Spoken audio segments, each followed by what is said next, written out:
Crowson here of the Monroe Dragons. Coach Crowson, last year your team only had 2 losses. One was to 3A Harrisburg and the other to Hefner, which went pretty deep in the playoffs. It's a new season, so tell us a little bit about the Monroe Dragons so far this season. Well, obviously we've lost some really good seniors last year.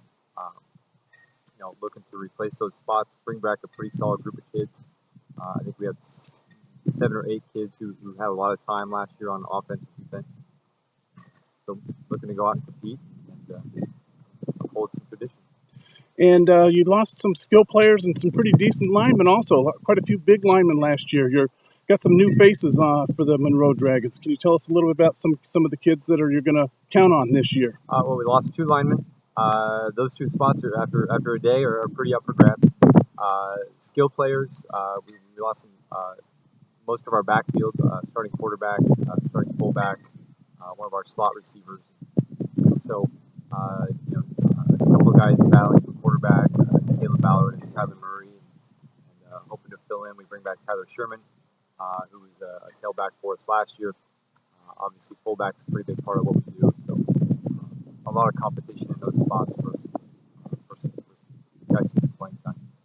How many athletes have you got out for football here at the 2A school, Monroe? 27 today. Hoping to pick up a few more as we get closer to school, but 27's been about where we've been for the last few years. So.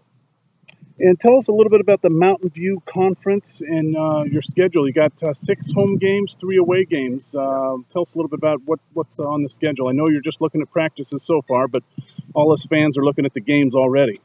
I think the league's going to be very, very solid.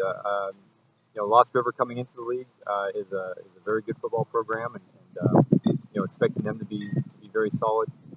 Oakland has had a terrific program for the last few years.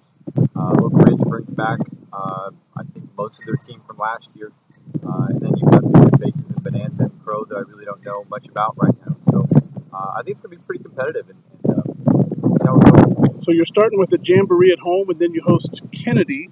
And then St. Paul, so 2 pretty tough teams right out of the gate for the season. Yeah, a couple of Tri-River teams. St. Paul's been a kind of a perennial power at the 1A level. Kennedy's been a perennial power at the 2A level, and so definitely have some work cut out for us at the beginning. The Jamboree is just kind of a warm-up to get ourselves ready to go. So it's definitely going to be a challenge to start. Lastly, before we cut you loose here, I know you got a really active booster club, and I want to give a shout out to your field. One of the best 2A stadiums. The grass always looks green here. Who's the groundskeeper and your booster club? They must do a great job. Booster Club does a great job supporting our programs. They've invested a lot of money into our facilities, football field included. We bought a new scoreboard last year when the old one was Fritz. We have two people that do a lot of the field work. Tim Johnson, who works here at the school, does all the irrigating, maintaining, and those kinds of things. Does a great job. And then a local community member has been mowing the field for about 15 years now. He bought him a little golf course mower, and he's out here for about every other day, putting his time into making sure the field looks great, and it always does. So we appreciate the work. Well, kudos to them. They've done a great job so far. Coach Bill Crowson of the Monroe Dragons, good luck this season. Thank you.